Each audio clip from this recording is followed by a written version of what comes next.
kundi si Ismael. Matagal na siyang pagala-gala sa lugar at walang nakakaalam kung saan siya nagmula. Wala siyang magulang, wala ring kapatid, wala ring tiyak na nakakaalam ng kanyang edad. Ang tansya ng ilan ay 15 o 16, pero sa itsura niya ay parang mas bata pa. Payat siya, maitim na parang sunog sa araw, laging marumi ang damit at amoy pawis. Wala siyang permanenteng tirahan. Minsan nakikita siya sa ilalim ng tulay, kung minsan naman sa gubat o di kaya ay sa likod o harap ng kapilya. Marami sa mga taga-baryo ang naniniwala na merong daw dalang malas si Ismael. Sa tuwing may nangyayaring masama, palaging siya ang sinisisi. Tulad na lamang nung namatay ang mga alagang isda ni Caminandro. Nangyari ito sa araw na napadaan si Ismael sa isdaan. Isa pa ay ang batang nasagasaan. Sabi ng ilang nakakita, dumaan daw ang bata sa tapat ni Ismael bago mangyari ang aksidente. Noon, tahimik lang siyang nakaupo sa gilid ng kalsada at namamalimos. Walang pakialam ang binatilyo sa anumang sinasabi nila tungkol sa kanya. Sanay na siya. Bawat linggo, may bagong tsismis tungkol sa kanya na may kinalaman sa mga kamalasan. Kapag naglalakad siya at napapadaan sa kalsada, napapansin niyang humihinto ang usapan ng mga tao. Yung iba naman, bigla na lang tatalikod. Yung mga bata, pinipigilan ng mga magulang na lumapit sa kanya. Pero kahit na ganun ang trato sa kanya ng mga taga-baryo, kailanman ay hindi siya nakipagtalo o nagtanim ng sama ng loob. Tahimik lang siya. Wala rin siyang lakas ng loob para magsalita. Kahit gusto niyang ipagtanggol ang kanyang sarili, alam niyang wala ring makikinig sa kanya. Marami ang naiinis sa kanya. Madalas siyang ipetisyon ng mga tao na palayasin. Pero kahit ilang beses na siyang itinataboy, palagi siyang bumabalik. Isang gabi, dumating ang isang matandang lalaki. Magulo ang kanyang buhok. Mahaba na parang hindi nagsusuklay sa loob ng maraming taon. Puno ito ng alikabok at putik. Ang mukha nito ay balot ng dumi. Halatang walang ligo ang lalaki. Makapal din ang kanyang balbas. Ang suot niyang lumang t-shirt na kupas ay punit na sa bandang dibdib at may butas din sa tagiliran. Ang suot naman nitong short ay masyado ng maluwag, pero may sinturon ito na gawa sa pinilipit na tela. Nakasapatos ang isang paa niya. Sira na ang unahan. Kita na ang daliri sa paa. Ang kabilang paa naman ay nakatsinelas na may butas sa gitna. Ano ba yan? Ang baho naman! Reklamo ni Mang Tonyo, may-ari ng isang karinderya sa baryo, asawa ni Aling Celia. Kasalukuyan silang nagsasara ng kanilang tindahan ng oras na yon. Napalingon ang matandang lalaki dito. Dahan-dahan lang, parang hindi nagulat o nasaktan sa kanyang narinig. Bagkus ay nakangiti pa ito. Napatakip ng ilong ang mga taong nakatambay sa harap ng karinderya. Hindi nila masikmura ang masangsang na amoy ng matanda. Tumigil ang matanda sa tapat ng mga tao. Tinignan sila isa-isa. Paparating na sila! Paparating na ang mga kampon ng kadiliman! Maganda kayo! Magsipagsisi na kayo sa inyong mga kasalanan! Walang Diyo! Pambihira talaga tong baryo natin. Sukin-suki tayo sa mga palaboy at baliwa. Tonyo, ano ba? Tama na nga yan. Isarado mo na to't nang makauwi na tayo. Bakit mo ba ako pinapatigil? Hindi mo ba naririnig yung sinasabi ng matandang yan? Ay nako, ewan ko ba sa'yo? Alam mo nang ang baliw yung tao papatulan mo pa. Hayaan mo na. Ay hindi pwede. Mamaya dito pa tumambayan eh. Tulad doon sa pulubi na tinutulungan mo.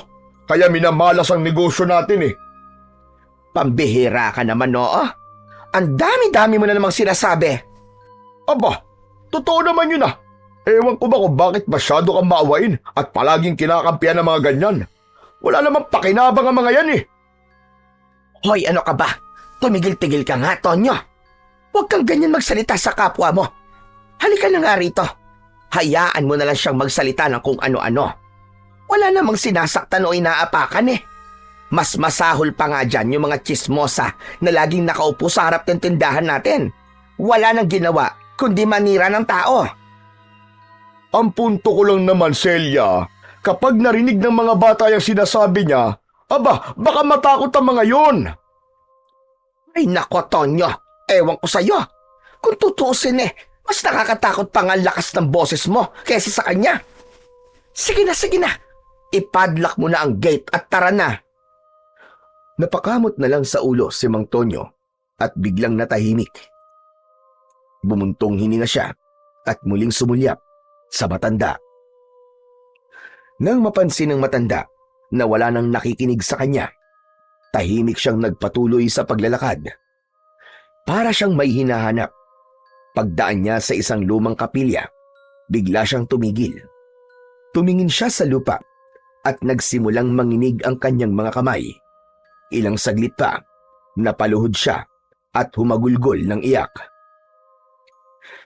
Walang nakikinig! Walang naniniwala! Humanda kayo! Anumang oras, magigising ang mga halimaw! Babalik ang mga nilalang na matagal nang ibinaon sa lupa! Maririnig niyo ang iyak nila! May paparating! May paparating na dilubyo! Biglang napabalikwas si Ismael sa kanyang pagkakahiga nang marinig ang tinig ng matandang lalaki. Kaagad niyang nakita ito sa gitna ng kalsada sa tapat ng kapilyang pinagtutulugan niya ng gabing yon. Umupo ang binatilyo, tumingin sa matanda, tapos ay may kinapa sa kanyang bulsa. Maya-maya pa ay tahimik siyang lumapit. Hawak ang isang piraso ng biskwit. Iniabot niya ito sa matanda. Tumingin ito sa kanya. Walang nagsalita, pero ang kanilang mga mata parang nagkakaintindihan. Ngunit ang matandang baliw, tinulungan niya itong tumayo at pagkatapos ay inalalayan palapit sa harap ng simbahan. Pinaupo niya ang matanda sa nakalatag na karton. Lolo, ano pong nangyari sa inyo?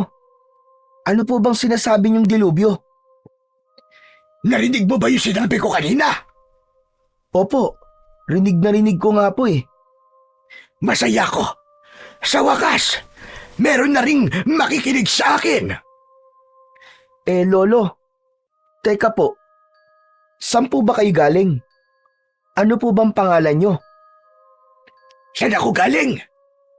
Aba, hindi ko alam. Pero ang pangalan ko ay Berting. Lolo Berting, ako naman po si Ismael. Napansin ko po na nanginginig po kayo eh. Giniginaw ho ba kayo? Nanginginig ako, pero hindi dahil sa ginaw. Sanay na ako sa ganun eh. Katulad mo lang din ako. Sanay na sa lamig at gutom. Lolo, di niyo pa po nasasagot yung tanong ko kanina eh. Yung tungkol po doon sa sinasabi niyo na dilubyo na paparating. Alam niyo ho eh, parang nangingilabot po kasi ako eh. Paano na lang po ako kapag nagkatotoo po yun? Malamang sa malamang po sa baryo na to, ako ang unang mabibiktima. Kaya sabihin niyo po sa akin kung ano pong mangyayari para po makapaganda ako. Saglit na natahimik si Lolo Berting. Tumingala siya sa langit. Tahimik na pinagmasdan ang gumagalaw na ulap na unti-unting tinatakpan ang buwan. Makinig ka sa aking mabuti, Ismael. May isang nilalang ng dilim ang malapit ng magising. Isang halimaw na masahol pa sa isang bangungot. Ha? Anong klaseng nilalang po, Lolo? Tao ba siya na isinumpa o hayop na tinuruang maging masama? Hindi. Hindi siya isang tao. At mas malala pa siya sa isang hayop. Isa siyang halimaw na kayang mag-anyong tao pero wala siyang kaluluwa. Isa siyang kampon ng kadiliman. Kampon ng kadiliman? Ibig niyo po bang sabihin? Parang aswang po ba? Tama ka. Pero mas makapangyarihan pa siya sa mga karaniwang aswang. Nakakatakot ang dala niyang delubyo. Yung baryo namin dati, inubos niya. Pinatay niya ang lahat ng tao. Kabilang na doon at buong pamilya ko. Walang awa siyang aswang. At ang kanyang mga sundalo. Aba, talagang may sundalo pa ang mga aswang ah. Huwag kang tumawa. Hindi ako nagbibiro iyo. Ang aswang na yun ay tinatawag na ulog. Isang matandang aswang na itinuturing na ina ng mga tiyanak. Ano po? Ina ng mga tiyanak? Tama ka. Ang ulog ay di lang basta isang halimaw. Isa siyang matandang babae na may alam na sinaunang orasyon. Isang dasal na galing pa sa lahi ng mga unang manggagaway. Sa pamamagitan ng orasyon na yon, kaya niyang pabangunin ang mga sanggol na hindi na ipanganak. Yung mga pinatay sa sinapupunan, yung mga isinakripisyo at mga naging biktima ng aborsyon na walang pangalan, walang libing, walang dasal. Yung mga pinabayaan. Grabe! Malakas pala't makapangyarihan ng isang ulog. Pambira! Kung talagang kaya niyang bumuhay ng mga tiyanak, abay nakakatakot nga naman talaga. Lalo na dito sa baryo. Marami siyang mabubuhay na sundalo dito. Ano? Talaga? Paano mong nasabi? Isa po akong palaboy dito. Kung saan-saan po ako napapadpad dito sa baryo. Marami na po akong nasaksihan dito na kung tutusin, hindi ko na po sana dapat nakita. Ano naman ang mga yon? May isang bakanting lote po dun. Dun po sa may tabing ilog. Ginagawa pong tapunan ng mga ganon. Madalas nga po, itinatambak lang po na parang basura eh. Hindi pwede. Hindi pwede. Kung ganun, ay mas manganganib ang baryo na ito. Dahil ang lugar na sinasabi mo, Utoy, perpekto yon sa ritual ng ulog. Kung ganun, paano po natin mapipigilan ng aswang na yun sa masamang plano niya?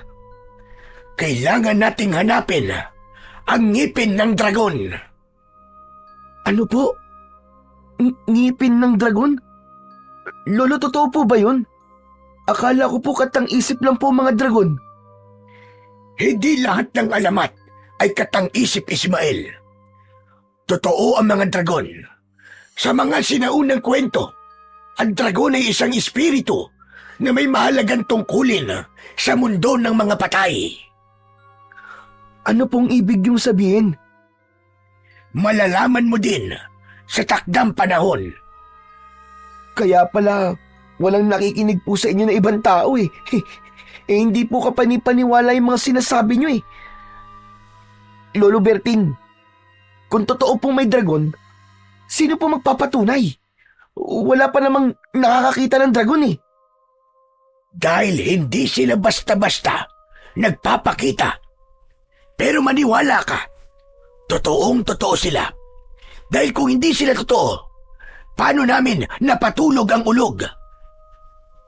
Ay oo nga no. Paano niyo po natalo ang aswang? Nung gabing yon, desperado na kaming dalawa ni Magcardo, ang nag-iisang albularyo sa amin noon. Halos mawalan na kami ng pag-asa dahil nga halos lahat ng tao sa baryo ay napaslang na ng ulog. Nagpakita sa kanya ang isang gintong dragon. Wow! Ang astig po siguro nun no? Grabe! Kung ako siguro, matatakot ako't mahihimatay kung makakakita ko ng isang makapangyarihang nilalang na tulad po ng dragon. Ako man, iho. Mahihimatay din siguro ako kung makakakita ako. Pero iba si Mang Cardo na kaya niya. Kaya naman, pinagkalooban siya ng isang gintong pangil o mas kilala sa tawag na mutya ng ngipin ng dragon. Ginamit ni Mang Cardo ang mutya na yon upang patulugin ang ulog sa huling sagupaan. Nang mawalan ng malay ang halimaw, kami na nga mismo ang naglibing sa kanya at kasama naming ibinaon sa lupa ang mutya. Lolo Berting, ano pong nangyari? Ba't biglang sasalakay po dito ang ulog ngayon? Dahil may nagnakaw ng mutya. Kinuha ito ng mga tangang magnanakaw na yon. Pero paano niyo po nalaman na ninakaw? Sinira nila ang libingan. Itinaas ang kabaong na nasa ilalim ng lupa at kinuha ang lahat ng kanilang pwedeng pakinabangan. Kinuha nila ang mutya. Marahil inakala nilang isang ginto o kayamanan yon. Ang hindi nila alam, kamalasan at dilubyo ang hatid na sumpanon. At ang tanging paraan lang po para matalo ang ulog ay ang mutya, ganun po ba? Tama ka. Kaya Ismael, kailangan ko ang tulong mo. Hanapin natin dito. Ha?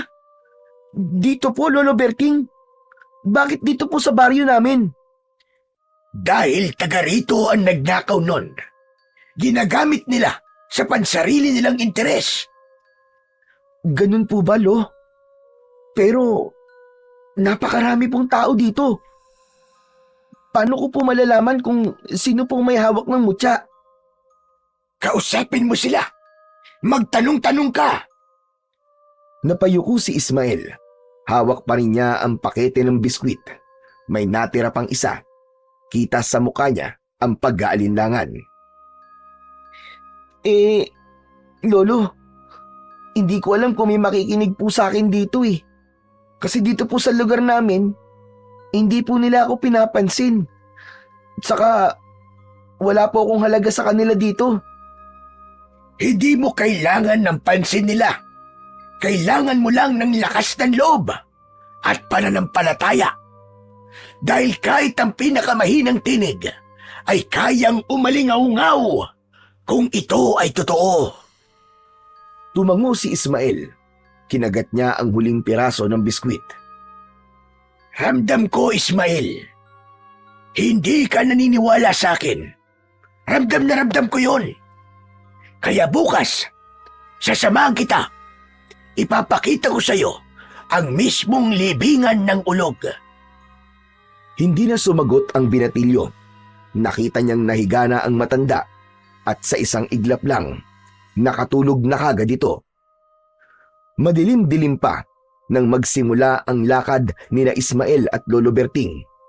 May mga hamog pa sa paligid at sobrang lamig. Ang mga bahay na nadadaanan nila ay halos sarado pa. Maya-maya nang makalampas sila sa baryo, mga 2 kilometro ang layo, pumasok sila sa loob ng kakahuyan. May makipot na daan papunta sa isang bahagi ng gubat na hindi na madalas puntahan ng mga tao. Tahimik sa lugar na yon at walang maririnig, kundi huni ng mga ibon at mga tunog ng sanga na kanilang naaapakan. Lolo Berting, sigurado ba talaga kayong ito yung dinadaanan natin? Ang kipot tsaka masukal po eh. Mamaya po may ahas dito. Baka mamaya matuklaw pa tayo. Huwag kang mag-alala. Kabisado ko ang lugar na ito. Ilang beses na rin ako nakarating dito. Basta't sumunod ka lang sa akin at huwag kang lalayo sa likod ko. Patuloy silang naglakad sa makipot na daan at pagkalipas ng halos 30 minuto ng paglalakad, huminto ang matanda sa harap ng isang kumpol ng matatandang puno. Isa dito ang may kakaibang itsura. May malaking hukay sa paanan nito. Napalunok si Ismael nang makita ito. Nandito na tayo. Dito nakalibing ang ulog. Yumuko si Lolo Berting at marahang tinanggal ang ilang tuyong dahon sa ibabaw ng lupa.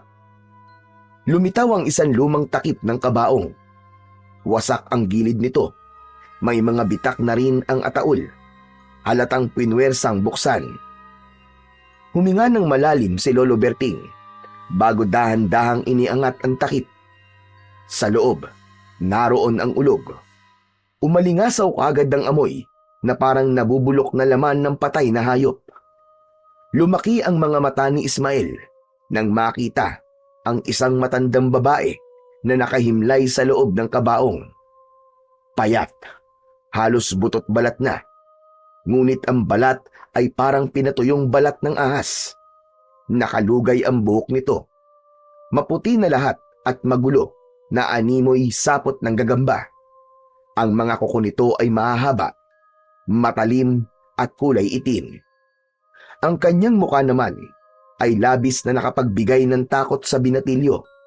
Ang isang mata kasi nito ay bahagyang nakadilat at kulay pula, habang ang isa naman ay nakasara, malalim at natuyo na. Parang nakain na ng uod, naaagnas na rin ang gilid ng kanyang muka. Yan! Iyan ang ulog. Ang aswang na ina ng mga tiyanak. Tumango si Ismael. Nakatitig pa rin siya sa walang buhay na katawan ng aswang. Lolo Berting, may tanong lang po ko. Ano yun, Ismael? Sige. Kung ganito po kasama ang nilalang na to, bakit hindi na lang nyo sinunog ang katawan niya? Bakit hindi nyo na lang po tinapos ang lahat habang mahina pa siya? Wala naman siyang karapatang mabuhay, lalo na kung puro kasamaan lang ang dala niya. Hindi ganun kadali yun, Ismael. Ang ulog ay hindi basta-bastang nilalang. May laso ng katawan niya. Kapag sinunog mo yan, ang sino mang makakamoy ng usok ay siguradong matetepok. Hindi pwede ang karaniwang apoy.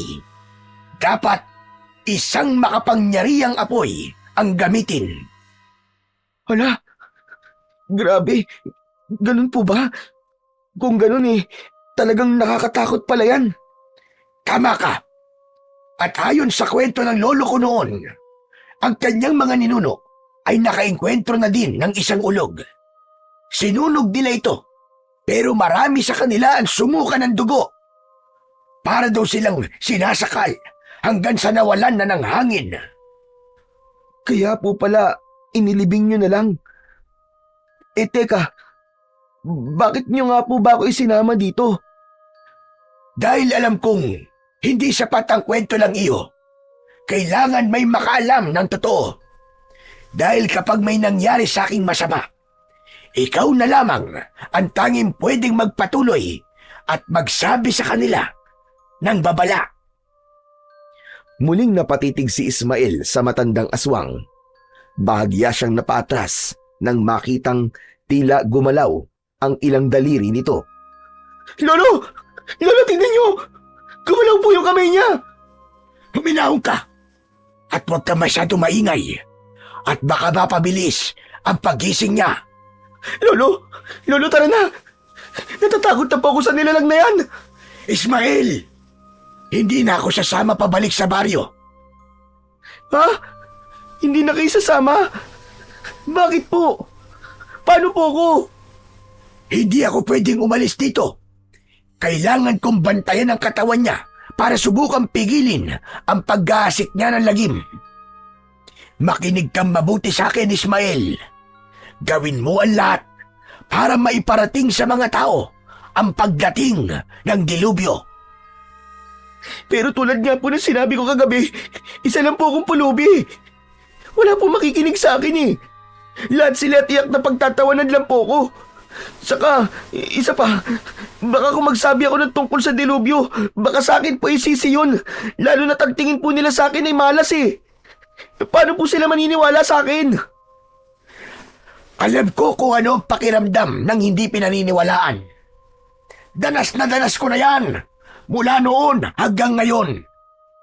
Pero tandaan mo, minsan, hindi mo kailangan ng tiwala ng lahat. Isang tao lang ang kailangang maniwala sa'yo. At yun na ang simula. Pero, natatakot ako, Lolo Berting eh. Sana hindi nila magkatotoo ang mga sinasabi mo, Lolo Berting. Yun din ang gusto kong mangyari. Pero malinaw ang pangitain ko. Magigising ang ulog na ito. At pag nagising siya, doon na siya maghahasik ng lagim. Tinignan nito si Ismael na puno ng takot at pagkalito. Bantayan mo ang gabi, iho. Pakinggan mo ang hangin. At kung may maririnig kang iyak ng sanggol, wag na wag kang lalapit. Lumayo ka kung kinakailangan. Dehado ako nito. Paano ako? Isa lang po akong palaboy eh. Saan ako magtatago? Kaya kailangan mahanap mo ang mutya ng ngipin ng dragon para mapatahimik kagad ang halimaw na ito. Paano ko po yun hahanapin? Kung hindi ka pwedeng magtanong, magmasid-masid ka. O sige na, umalis ka na habang maaga pa. Gawin mo sana ang lahat, iyo. At saka nga pala, may isang paalala pa ako. Ang ulog ay isang mapagpanggap na nilalang. Huwag kayong magtitiwala sa mga estranghero. Umalis na si Ismael mula sa libingan ng ulog. Habang naglalakad sa makitid at masukal na daan pabalik sa baryo, paulit-ulit na bumabalik sa kanyang isipan ang mga sinabi ni Lolo Berting. Natakot na siya para sa kanyang sarili. May bahagi sa kanyang isip na gustong tumakbo palayo. Iwan ang baryo. Umalis habang may oras pa. Iligtas ang kanyang sarili. Pero may mas malakas na tinig sa puso niya na hindi niya kayang talikuran ang baryo. Oo, madalas siyang hindi pinapansin.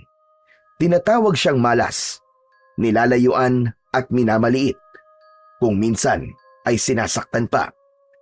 Pero sa kabila ng lahat ng ito, ang naging tahanan niya ay ang baryong ito. Dito siya natutong mabuhay. Dito siya umiiyak, tumatawa, kumakain, natutulog sa gilid ng kalye. At sa kabila ng lahat, dito siya umaasang isang araw ay may makakakita rin sa kanya bilang isang tao. Siya lang ang nakakaalam ng totoo sa nalalapit na panganib.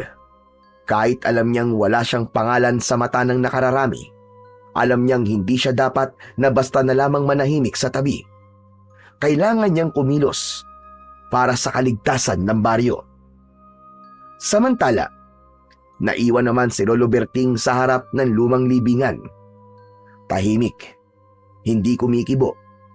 Tinititigan niya ng matagal ang kabaong na bahagyang natatabunan ng mga tuyong dahon.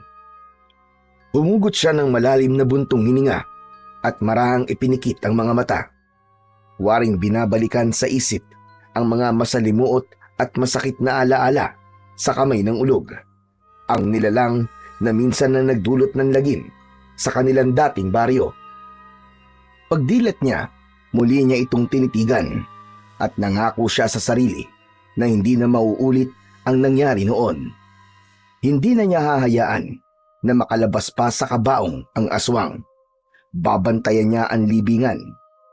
Gagawin niya ang lahat ng kanyang kayang gawin, kahit pa ang kapalit ay sarili niyang buhay. Samantala, sa baryo, abala na si Aling Celia sa loob ng kanyang karinderya. Pawis na siya sa pagluluto ng kanyang mga paninda. Wala pang 6:00, pero may ilang suki na ang dumarating para mag-agahan. Hindi niya masyadong maistima ng maigi ang kanyang mga suki dahil nalilito na siya sa dapat na unahin. Naiinis na rin siya sa asawa dahil tanghali na ito nagising. Kaya naman, nang pumasok ito sa kusina, hindi na napigilan ng ginang ang kanyang bibig. Aba, Tonyo, anong oras na? Akala mo ba'y madali ang mga trabaho ko dito?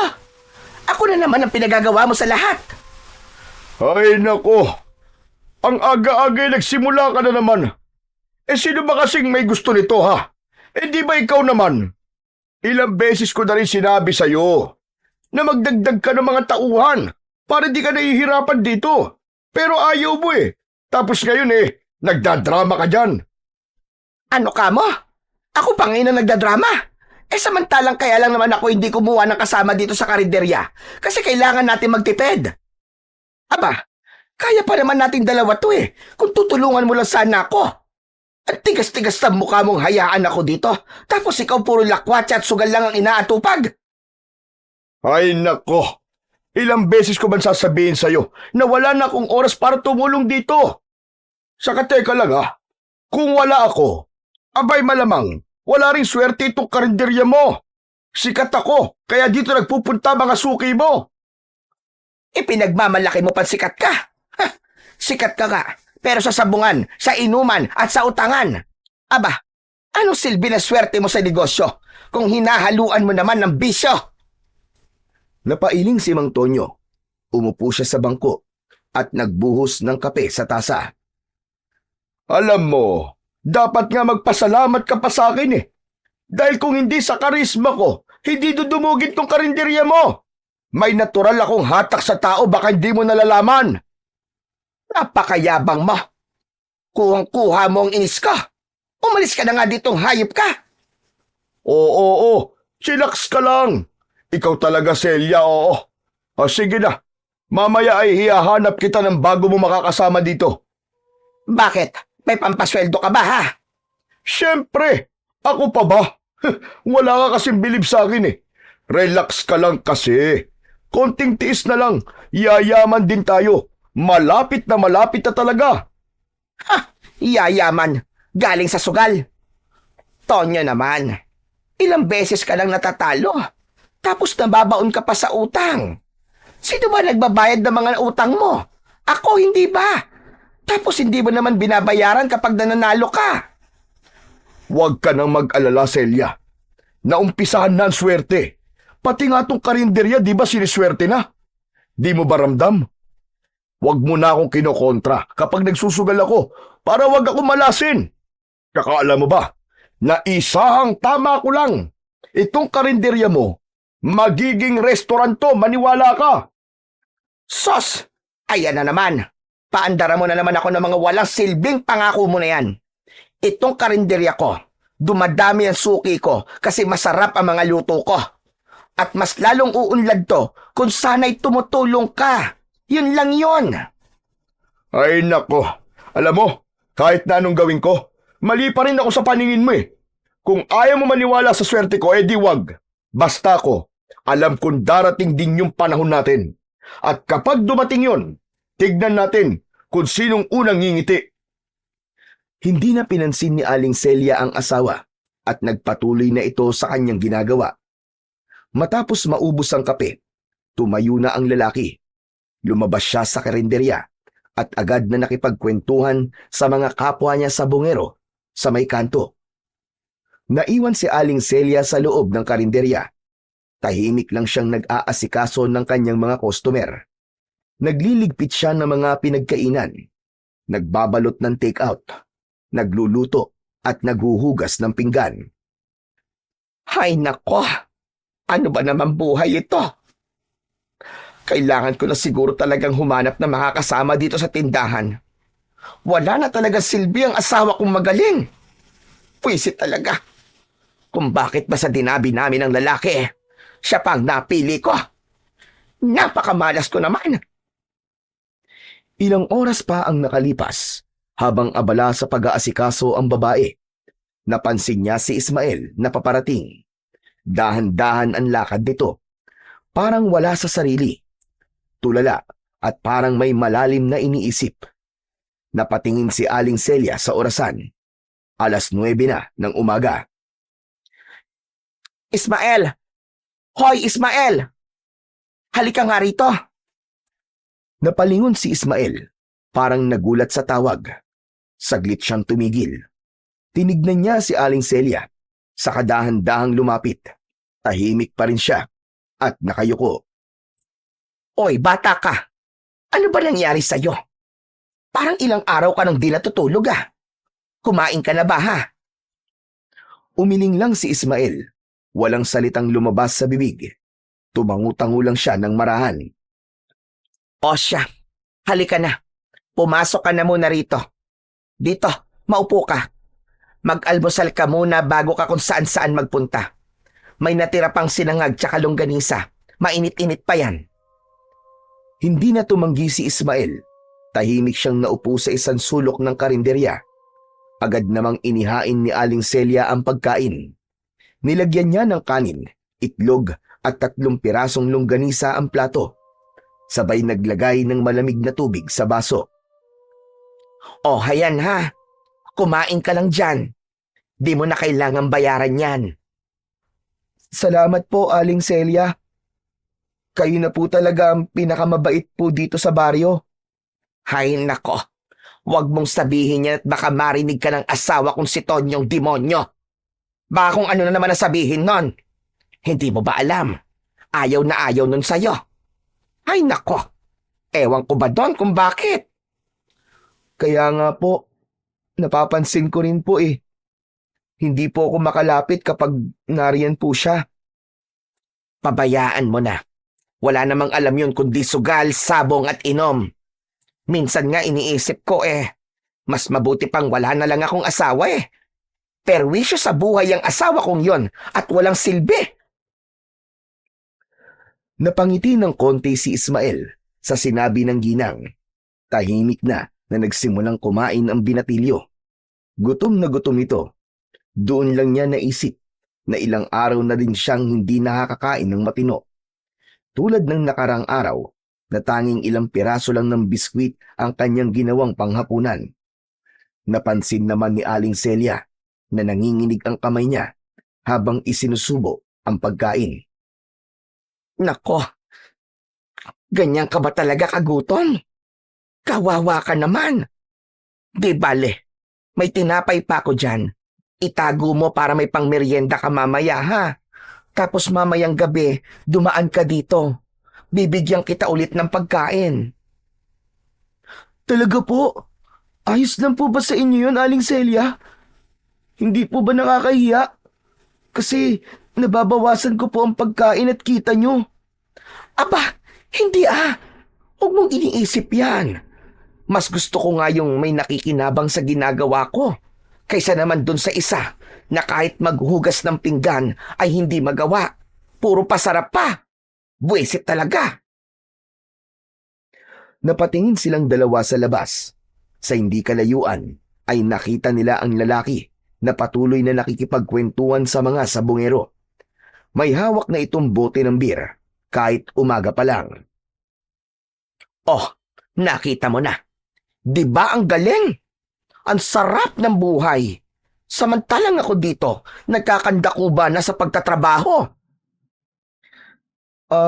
Aling Celia, meron po ba akong maitutulong sa inyo?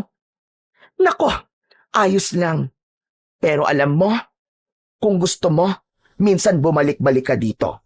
Pag wala yung asawa ko, tulungan mo ko maghugas ng pinggan. Libre pagkain at bibigyan pa kita ng sahod. Talaga po? Sige po, Aling Celia. Tsaka kahit wala pong sahod, okay na po sa akin. Kahit libreng pagkain lang po, masayang-masaya na po ako nun. Kahit po ngayon, tutulungan ko na po kayo sa mga trabaho po dito. Talaga? O sige, kung yan ang gusto mo. O siya, ituloy mo muna yung pagkain mo ha. Aasikasuhin ko lang yung mga bumibili.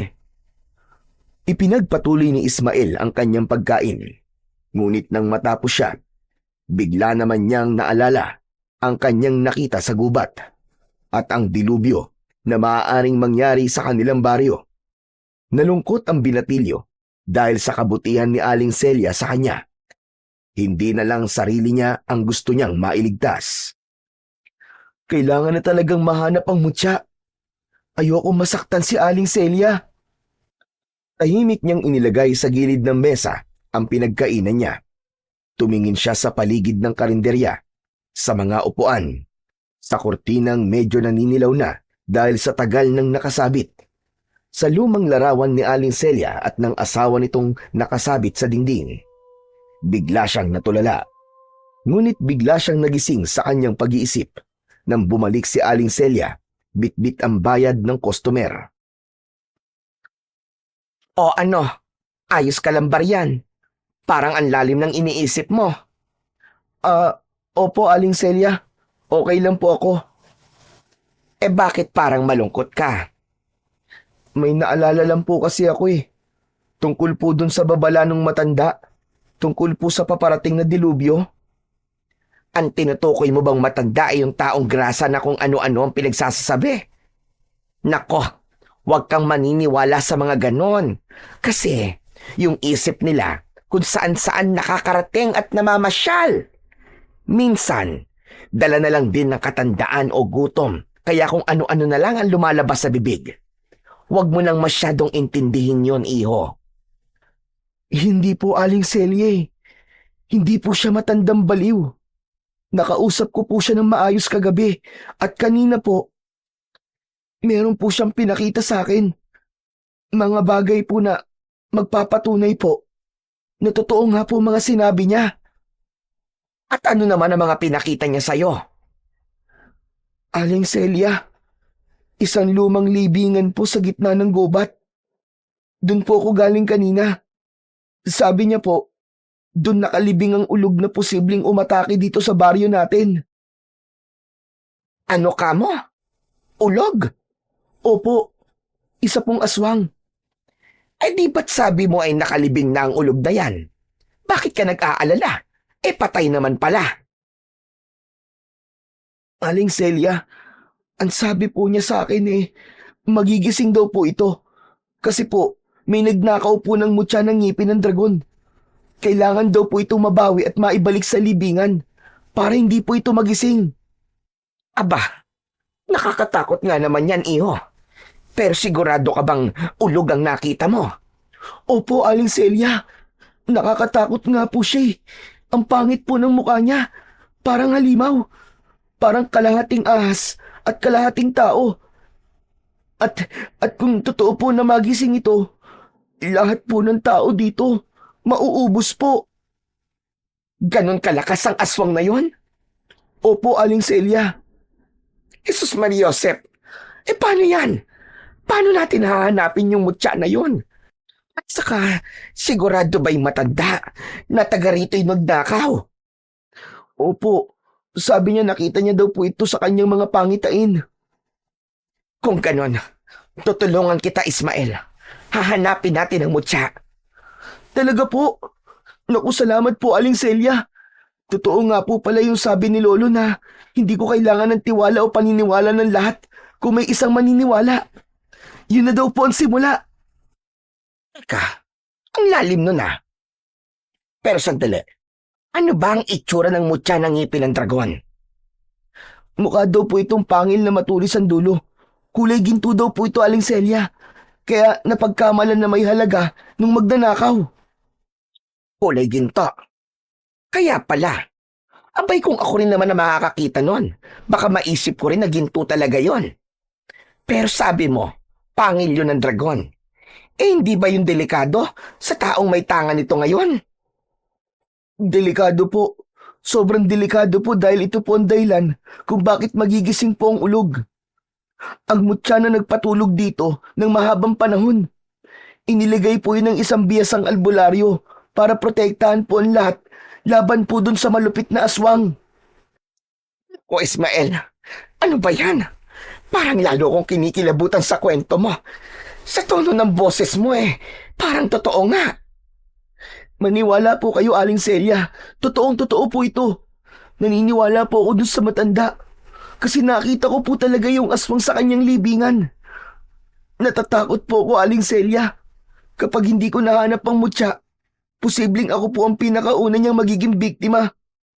Wala po akong bahay na masisilungan o mapagtataguan kung sakali man po na umatake siya. Ako po ang unang mamamatay. Huwag kang matakot. Huwag kang matakot, Ismael. Kailangan mo ng masisilungan. O siya, sige. Dumito ka muna sa loob ng tindahan ko. Po, Seryoso ako. Para mabawasan yung takot na nararamdaman mo. Dito ka. Ibibigay ko sa iyo ang isa kong susi. Mamayang gabi, kapag tahimik na, saka ka pumasok dito. Dito ka matulog. Maghahanda din ako ng hapunan mo. Ilalagay ko dun sa ref. Pero itong tatandaan mo. Kailangan mong lumabas ng maaga o madaling araw pa lang para walang makakakita sa iyo, ha? Para hindi ka makita ng asawa kong inutil. Alam mo na, malaking problema yon pag nagkataon. naku, maraming salamat po, Aling Celia. Hindi ko po alam kung paano ko po kayo mapapasalamatan. Ang bait-bait niyo po talaga sa akin. Ay nako, wala yon iho, huwag mong isipin yon. Ginagawa ko to kasi alam kong mabuti ka.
Tumango si Ismael nang makaalis sa harap niya ang babae na pangiti siya. Sa simpleng kabutihan nito sa kanya, nagkaroon siya ng pag-asa. Nabawasan kahit papano ang takot niya. Samantala, habang inililigpit ni Aling Celia ang mga plato sa ibang mesa, panay ang sulyap niya kay Ismael. Hindi man niya aminin, pero may kung anong kaba siyang naramdaman nang marinig mula sa binatilyo ang banta ng ulog. Minsan na niyang napakinggan ng kwento tungkol dito, pero matagal ng panahon yun, kaya medyo nakalimutan na niya.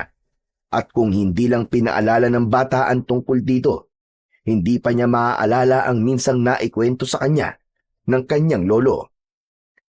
Napakagat labi siya. Hindi na lang si Ismael ang kinakabahan, kundi pati siya. Samantala, pagdating ng tanghali, nasa sabungan si Mang Tonyo. Maingay ang lugar, amoy pawis, sigarilyo at alikabok. Nasa isang sulok si Mang Tonyo, may hawak na manok habang nakaupo sa bangko. Dumaan ang tagabantay ng sabungan at napansin siya. Aba, Mang Tonyo, andito ka na naman. Iniwan mo na naman yung asawa mo doon sa karinderya. Nako, pabayaan mo yun doon. Kaya-kaya na niya mga gawain doon, ano? Marunong yun sa lahat eh. Ako, dito ako kailangan. Dito ang swerte ko eh. At dito maraming pera. Iba ka talaga. Kung sa bagay, ilang araw ka na siniswerte ah. Sana all. Lahat ng pusta mo, paldo. Aba, syempre.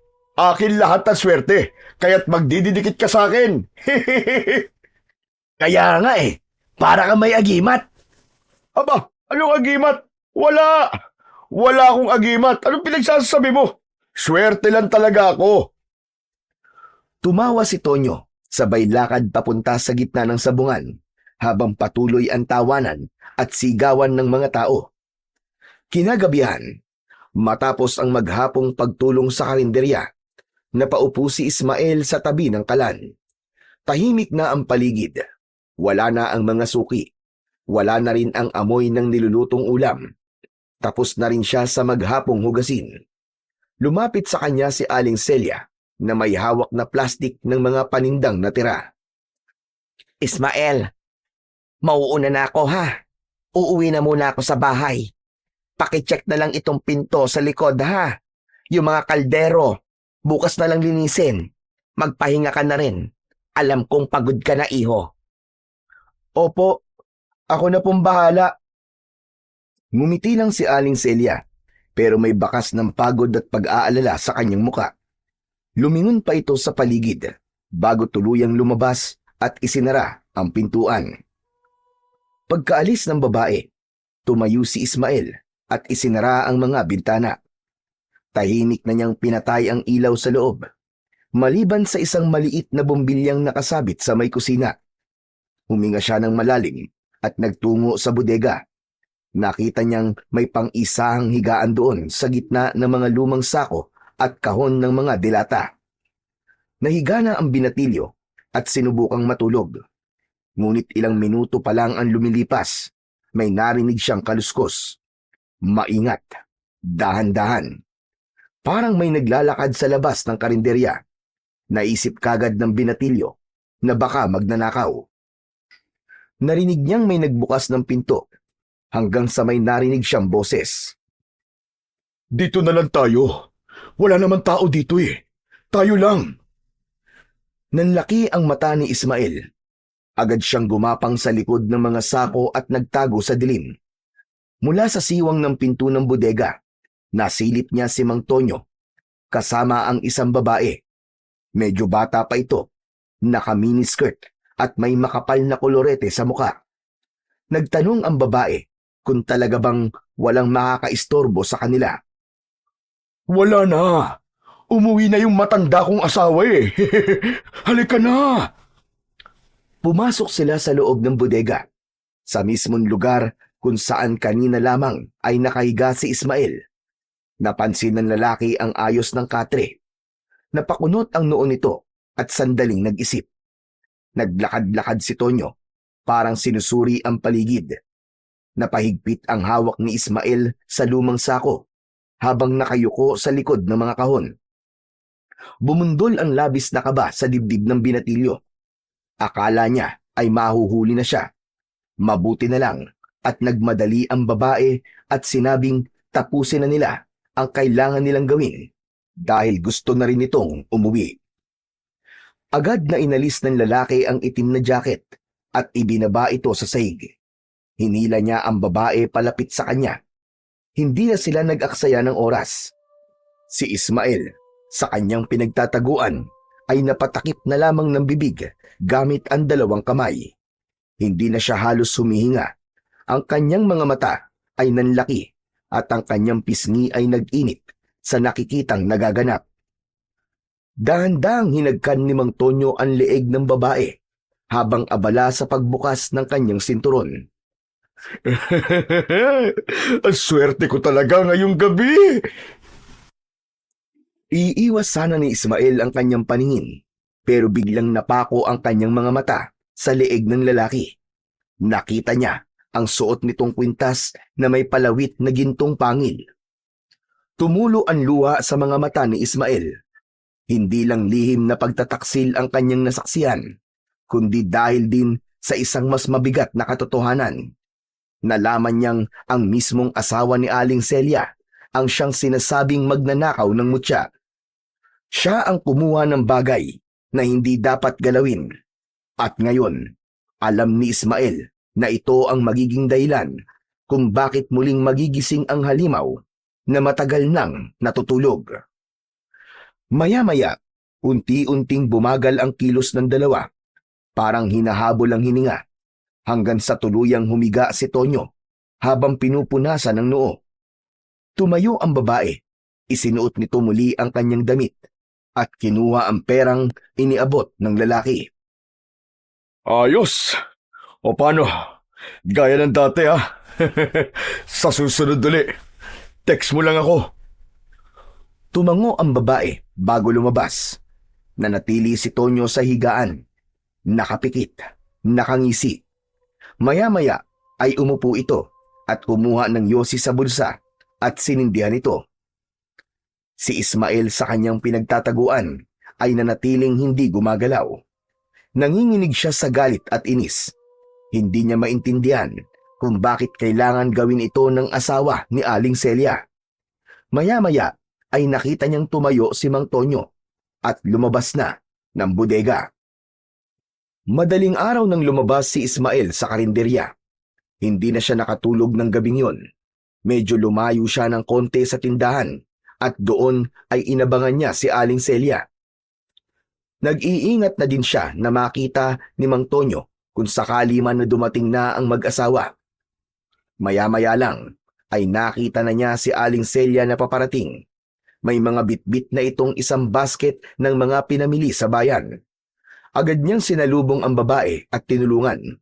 Nang mailapag na nila ang mga ito sa loob, kaagad na nagbukas ng usapan si Ismael. Aling Celia, pwede ko po ba kayong makausap? May kailangan po akong sabihin. Tungkol po kay Mang Tonyo. Bakit? Anong meron, Ismael? Kagabi po, nakita ko po siya eh. May kasama po siyang babae sa bodega. Ano ka mo? Babae? Abay, anong ibig mo sabihin? May babae po siyang dinala dito kagabi. Nakita ko po silang dalawa na may ginawa pong kababalaghan. Hindi. Hindi totoo yan, Ismael. Oo, lasinggero at sugaro lang asawa ko. Pero hindi niya ako lulukohin. Tigilan mo yung ginagawa mo, ha? Huwag mong sisiraan ang asawa ko. Hindi ko po siya sinisiraan, Aling Celia. Nakita ko pa nga po na binigyan niya po ng pera yung babae. Aling Celia, mukhang matagal na po nilang ginagawa yun sa inyo. Kasi parang wala lang po sa kanya ang lahat eh. Parang sanay na po. Tama na. Tama na, Ismael. Tama na. Wala kang karapatan na sabihin yan sa akin. Pero, Tinulungan kita kasi naaawa ko sa'yo. Tapos ganito ang igaganti mo. Sisiraan mo ang asawa ko sa akin. Sisirain mo ang pamilya ko. hindi ko po intensyon yun. Sinasabi ko lang po ang totoo. Ayoko po kayong masaktan. At sa palagay mo, hindi ako nasasaktan sa mga sinasabi mo ngayon? Masakit to, Ismael. Hindi mo alam kung anong pinagdadaanan ko araw-araw. Pinanghahawakan ko na lang ang konting respeto na meron pa sa amin ni Tonyo. Tapos ngayon, sasabihin mong may babae siya. Aling Celia, nakita ko po talaga. Kitang-kita po ng dalawang mga mata ko. Hindi po ako nag-iimbento lang. Nakita ko po sila. Tama na. Tigilan mo na yan. Hindi ko na kaya. Napaupo si Aling Celia sa bangko habang hawak ang dibdib at nanginginig ang luha sa mga mata. Bakit kailangan kong malaman ito sa ganitong paraan? Pasensya na po kayo, Aling Celia. Gusto ko lang po talagang ipaalam sa inyo kasi ayoko pong makita kayo na niloloko po ng inyong asawa. Hindi po to para guluhin kayo. Okay lang, iho. Nabigla lang ako kasi sa'yo ko pa maririnig yan. Alam mo, matagal ko na rin naman nararamdaman na may mali. Pero pinipikit ko na lamang ang mga mata ko. Nilulunok ko na lang. Iniisip na baka guni-guni ko lang yung nakikita kong pagbabago sa ugali niya. Palagi kong sinasabi na baka pagod lang siya o baka stress lang sa pagsusugal niya. Pero tama pala ang hinala ko noon pa. Totoo palang may kinakalantari ng ibang asawa ko. Kasalanan ko siguro to. Marami na siguro akong pagkukulang sa kanya. Wala po kayong kasalanan, Aling Celia. Wala po kayong ginagawang masama. Ang sakit-sakit lang, Ismael. Dahil lahat ng sakripisyo ko, parang wala lang. Yung bawat timpla ko ng kape tuwing umaga, yung pagtitiis ko sa pagiging lasing niya, yung paglalaba ko ng marurumi niyang damit kahit amoy alak at sigarilyo. Lahat yun, parang tinapon lang niya. May isa pa po pala akong nakita, Aling Celia. Ano, Ismael? Nakita ko pong nasa kanya po ang mutya ng ngipin ng dragon. Ano ka mo? Bakit nasa kanya yun? Huwag mong sabihin. Opo, Aling Celia. Siya po yung nagnakaw sa mutya. Bakit niya gagawin yun? Paano? Hindi eh. Imposible yun, Ismael. Hindi gagawin ni Tonyo ang magnakaw lalo pat galing sa hukay. Numero unong matatakutin ng taong yun eh. Pero nagsasabi po ako ng totoo, Aling Celia. Tulungan niyo po ako makuha yun sa kanya. Kapag hindi natin nakuha ang mutya, wala na pong pag-asa. Magkakagulo po sa buong baryo. Marami ang mamamatay. Dahil posibleng anumang oras po ay magigising na po ang halimaw. Ismael, patawarin mo ko. Pero hindi ko alam kung kaya kong kunin yun kay Tonyo. Iba ang asawa ko. Kapag may ginawa kong hindi niya gusto, sinasaktan niya ako. Aling Celia, kung hindi natin mapipigilan ng aswang, maraming mamamatay. Hindi lang po ako. Baka pati kayo at lahat po ng kumakain sa karinderya nyo, lahat po ng mga bata. Baka pati ang anak nyo, mapahamak. Hindi ko alam kung kaya ko. Pero sige, susubukan ko, Ismael. Salamat po. Pangako, kapag nakuha na po natin ang mutya, magiging tahimik na rin po ang lahat. Pero kung sakali man po nahuli na ang lahat, asahan po nyo na poprotektahan ko po kayo. Hindi ko po kayo pababayaan, Aling Celia. Salamat, iho. Pero sinasabi ko na sa'yo ngayon, mahirap tong gagawin ko. Sana hindi lang to basta kwento, ha? Opo, hindi ko po kayo niloloko. Saglit silang nagkatitigan, parehong may takot sa kanilang mga mata. Habang tahimik na nag-iisip si Aling Celia at si Ismael ay may narinig na kaguluhan sa labas. Una, may hinang yabag. Pagkatapos mga boses, paunti-unting lumalakas. Nagkatinginan silang dalawa. Lumapit sila sa bungad ng karinderya at mula roon, nakita nila ang ilang tao na nagtatakbuhan. May nagsabi sa kanila na may namimigay daw ng regalo. Napakunot ang noo ni Ismael. Sa gitna ng kalsada, tanaw niya ang kumpulan ng mga tao. Karamihan ay mga matatanda at bata. Sila ang unang pinuntahan ng dayo. Tuwang-tuwa ang mga ito na nakatanggap ng ayuda. Regalo? Halika, Ismael. Tignan natin. Sumabay sila sa agos ng mga tao hanggang sa marating nila ang gitna ng kumpulan. At doon, nakita nila ang tinutukoy ng mga tao. Isang magandang babaeng dayo. May dalang basket na puno ng mga pagkaing tinapay, prutas at ilang sobre. Lahat ng matatanda at batang lumalapit sa kanya ay may natatanggap. Para siyang diwata sa mata ng mga tao. Grabe! Ang ganda-ganda naman niya. Parang artista. Pero si Ismael, hindi mapakali. Kahit mabait at maganda ang itsura ng babae sa kanyang harap, ay may kutob siyang hindi maganda dito. May naaamoy siyang kakaiba. Hindi amoy ng tinapay at tsokolate, at hindi rin amoy ng taong pawisan. Iba, parang amoy ng bulok na hayop na pilit tinakpan ng pabango. Biglang napakunot ang kanyang noo nang mapagtanto na parang siya lang ang nakakaamoy nun. Teka, ang baho naman. Ba't ganun? Ano yon, Ismael?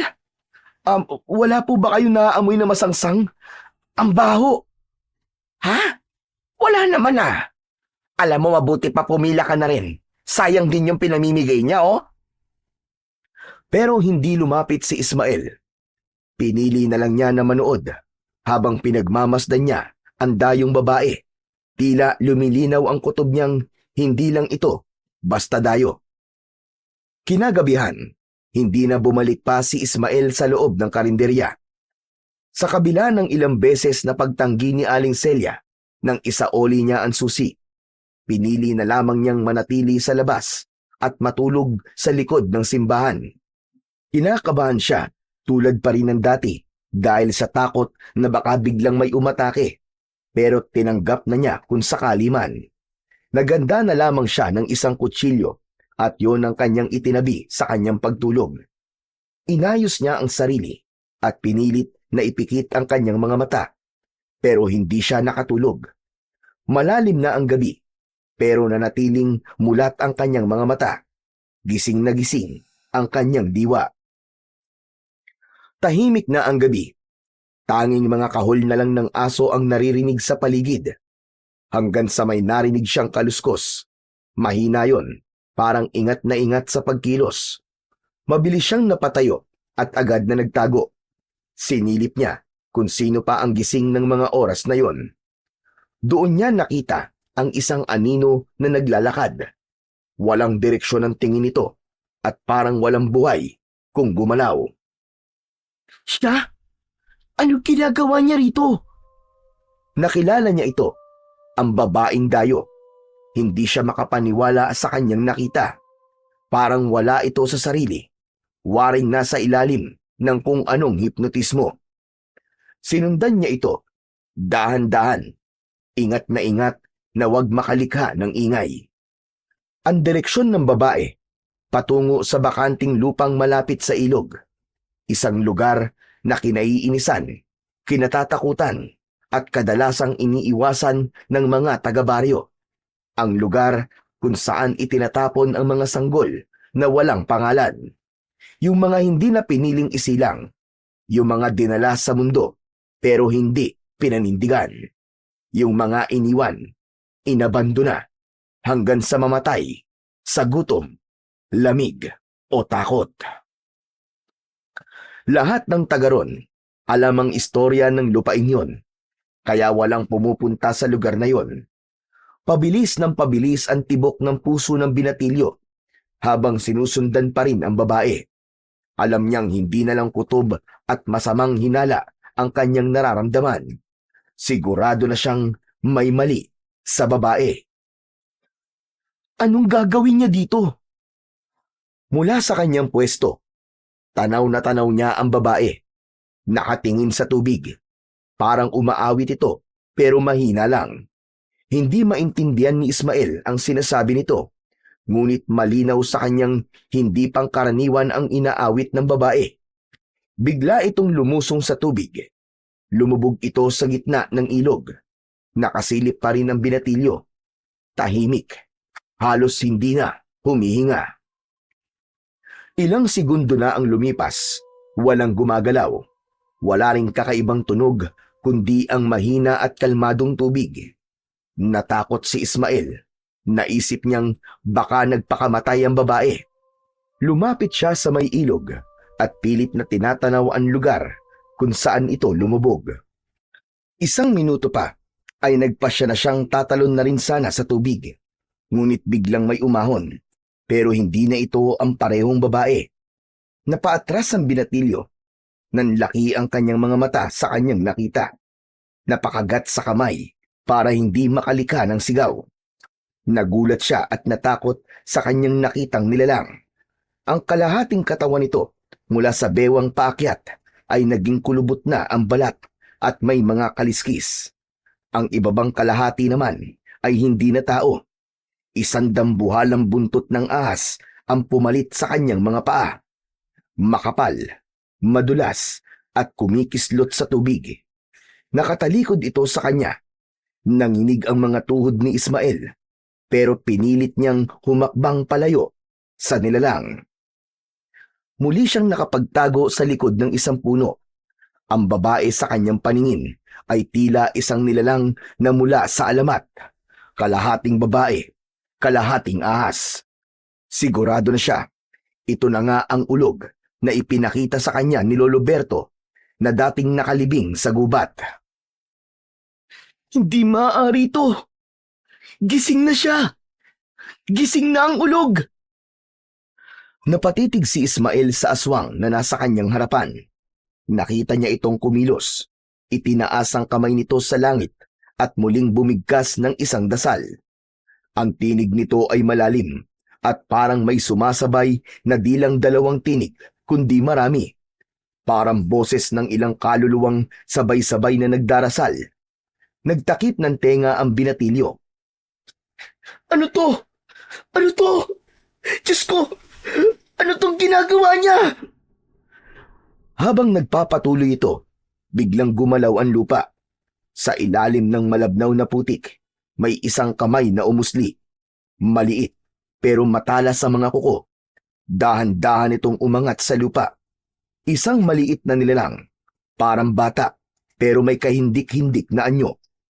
Maputla ang balat, kulay abo, parang bangkay. Ang mga mata nito ay namumula.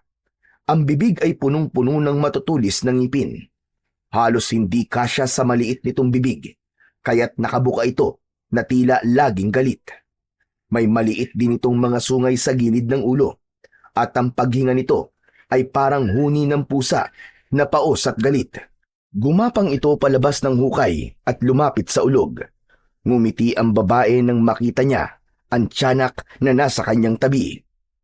Itinuloy ng matandang babae ang kanyang pagdarasal, at si Ismael naramdaman ang biglaang pagbigat ng hangin. Gumuhit sa langit ang matatalim na kidlat. Animoy parang galit na galit. Humigpit ang hawak niya sa kanyang dibdib at hindi niya alam kung ano ang gagawin. Maya-maya pa ay narinig na niya ang mumunting kaluskos, at sa muli niyang pagsilip, nakita niya na ang sunod-sunod na pagbangon ng mga patay na sanggol. Diyos ko! Ang daming tiyanak! Maingat na umatras ang binatilyo. Halos hindi na humihinga. Ilang sandali pa ay nakalayo siya sa lugar na yon. Tumakbo siya ng ubod bilis. Hindi na niya ininda ang mga sanga na tumatama sa kanyang muka o ang mga tinik na bumabaon sa kanyang mga paa. Diretso siyang tumakbo. Basang-basa at nilalamig habang sa loob niya ay nananalangin siya na sana ay hindi siya sinundan ng mga halimaw. Mas binilisan pa ng binatilyo ang pagtakbo. Halos mawalan siya ng lakas habang binabaybay ang madilim at maputik na daan. Isa lang ang naisip niyang puntahan ng mga oras na yon. Yun ay walang iba, kundi si Aling Celia. Sa wakas, ligtas siyang nakarating sa bahay ng babae. Nanginginig ang kamay niya habang sunod-sunod na kumatok. Aling Celia! Aling Celia! Buksan niyo po ang pinto! Ilang saglit ay bumukas ang pinto. Gulat na gulat si Aling Celia nang makita ang binatilyo. Basang-basa, maputik at takot na takot. Diyos ko! Ismael! Ano nangyari sa'yo? Ba't ganyan ang itsura mo? Tulungan niyo po ako. Kailangan na po natin yung mutya. Nabuhay na po sila, Aling Celia. Nandito na po ang ulog. Nabuhay na po ang mga tiyanak. Sandali lang. Huwag kang masyadong maingay. Nandito ang asawa ko, lasing. Hindi niyo po ako naiintindihan eh. May mga halimaw na po. Nakita ko po sila.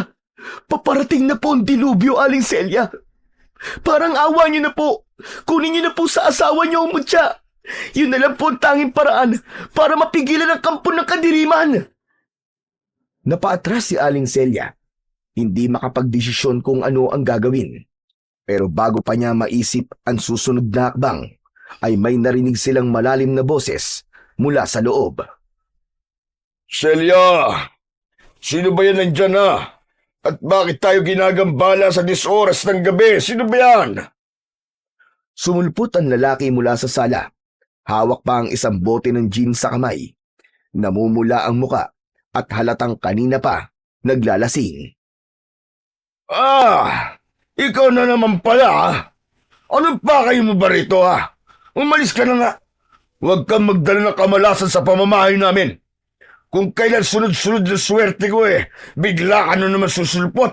Baka dahil sa'yo, matigil ang lahat ng biyayang dumarating.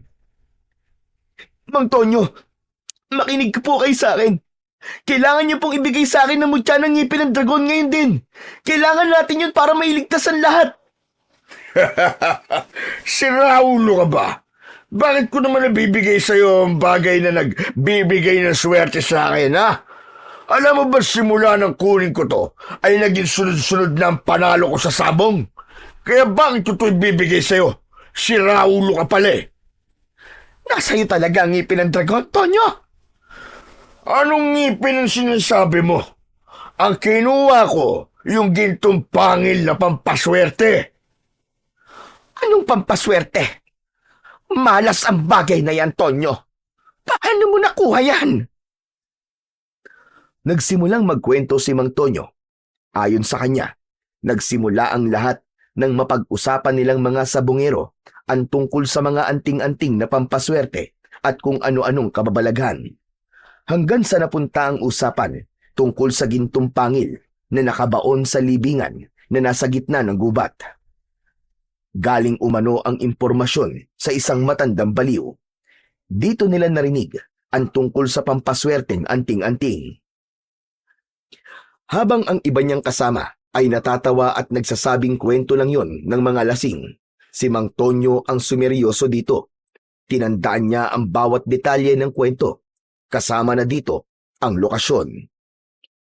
Kaya naman, kahit takot sa patay o sa mga multo, pinuntahan niya ang lugar na yon. Ani ay walang tao ang aasenso sa takot. Dala ang sako, itak at asarol. Tinungo niya ang libingan. Matagal din siyang naghanap, pero hindi siya tumigil. At sa wakas, nang makita niya ito, agad niyang hinukay at nakita nga niya ang kwintas na nagbibigay ng swerte. Natakot siya sa nakahigang bangkay na naroon, pero binaliwala lang niya. Mabilis niyang hinablot ito at saka tumakbo pauwi. Simula noon, nagmistulang gumanda ang kapalaran ni Mang Tonyo. Palagi na siyang nananalo sa sabong. Bakit niyo po ginawa yun, Mang Tonyo? Alam niyo po bang dahil po doon, nabuhay po ang ulog? Anong ulog-ulog ang pinagsasabi mo? Umalis ka nga dito at baka maupakan pa kita. Tonyo, pakinggan mo muna si Ismael. Paano kung totoong sinasabi niya? Ano? Ikaw din? Naniniwala ka sa pulubing baliw na yan? Wala kang magulang yun eh. Tapos ngayon, wala na ring utak. Totoo po ang sinasabi ko, Manong Tonyo. Nung kunin niyo po ang mutya na yan, na wala ang kapangyarihang pumipigil sa alimaw na magising. Ngayon bumangon na siya. Naroon siya sa bakanting lote, doon sa tabing ilog. Nakita ko po mismo. Yung babaeng kalahating ahas. Binuhay niya po ang mga sanggol na nakalibing doon. Yung mga sanggol na naging mga tiyanak. Ibigay niyo na po sa akin ang mutya. Parang awa niyo na po. Nanganganib tayong lahat. Nanganganib po ang buong baryo. Ano ngayon kung totoo? Anong kinalaman ko dyan, ha?